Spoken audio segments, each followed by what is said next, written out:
2019 ലോക്സഭാ തിരഞ്ഞെടുപ്പിൽ ആലപ്പുഴ മണ്ഡലത്തിലെ ജയം കൊണ്ട് സിപിഎമ്മിന് തൃപ്തിപ്പെടേണ്ടി വന്നു. പരാജയ കാരണം സമഗ്രമായി പഠിക്കുമെന്നാണ് അന്ന് സിപിഎം പറഞ്ഞത്.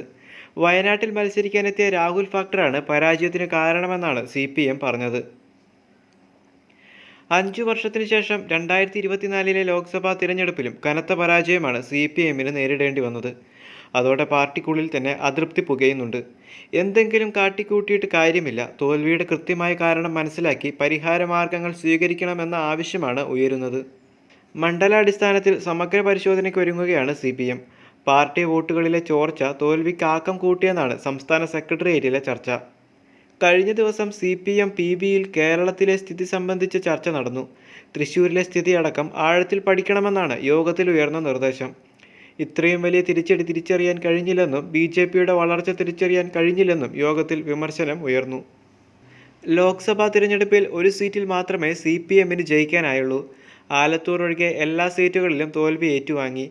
കേരളത്തിലെ സാഹചര്യം സങ്കീർണമാണെന്നും ശക്തി കേന്ദ്രങ്ങളിലടക്കം വോട്ട് കുറഞ്ഞത് വിശദമായി പരിശോധിക്കുമെന്നും പിബി വിലയിരുത്തിയിട്ടുണ്ട്.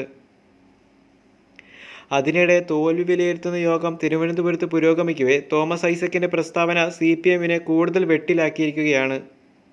അനവസരത്തിലായിരുന്നു ഐസക്കിന്റെ പ്രസ്താവനയെന്നും അത് അണികൾക്കിടയിൽ കൂടുതൽ ആശങ്കയുണ്ടാക്കിയെന്നും യോഗം വിലയിരുത്തിയിട്ടുമുണ്ട്.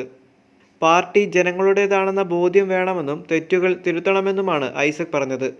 ജനങ്ങൾക്ക് നൽകേണ്ട ആനുകൂല്യങ്ങൾ വൈകിപ്പിച്ചത് തിരഞ്ഞെടുപ്പിൽ തിരിച്ചടിയായോ എന്ന് പരിശോധിക്കണമെന്നും അദ്ദേഹം പറഞ്ഞു. യൂട്യൂബ് ചാനലിന് നൽകിയ അഭിമുഖത്തിലായിരുന്നു ഐസക്കിന്റെ പരാമർശം. ജനങ്ങളുടെ അഭിപ്രായങ്ങൾ പരിഗണിക്കണം. പാർട്ടി ജനങ്ങളുടെയുമാണ്. തുറന്ന മനസ്സോടെ ജനങ്ങളുടെ വിമർശനങ്ങൾ കേൾക്കണം. കഴിഞ്ഞ തിരഞ്ഞെടുപ്പിൽ സിപിഎം അനുഭാവികൾ ഒരു വിഭാഗം വോട്ട് ചെയ്തില്ല. അവർ എന്തുകൊണ്ടാണ് വോട്ട് മാറ്റി ചെയ്തതെന്ന് പരിശോധിക്കണം. സർക്കാരിൻ്റെ പ്രവർത്തനങ്ങളോടുള്ള അനിഷ്ടമാണോ, പ്രവർത്തന ശൈലിയിലെ പ്രശ്നമാണോ എന്നെല്ലാം പരിശോധിക്കണം. പാർട്ടിക്ക് പുറത്തും ചർച്ചകൾ വേണം. സമൂഹ മാധ്യമങ്ങളിൽ ചില തെറ്റായ പ്രവണതകളുണ്ട്. ഒരു പക്ഷവുമില്ലാത്ത ഒരുപാട് പേരുണ്ട്. അവരെ അകറ്റുന്ന രീതിയിലുള്ള ശൈലികളും വെല്ലുവിളികളുമെല്ലാം എന്ത് ലക്ഷ്യത്തിലാണോ നമ്മൾ സമൂഹ മാധ്യമങ്ങളിൽ ഇടപെടുന്നത് അതിലേക്കെത്താൻ സഹായിക്കുന്നില്ല, വിപരീത ഫലങ്ങൾ ഉണ്ടാക്കുകയും ചെയ്യുന്നു. അത് തിരുത്തപ്പെടേണ്ടതാണ്. ഓരോ പ്രവർത്തകനും സമൂഹ മാധ്യമങ്ങളിൽ ഇടപെടണമെന്നും ഐസക് പറഞ്ഞു.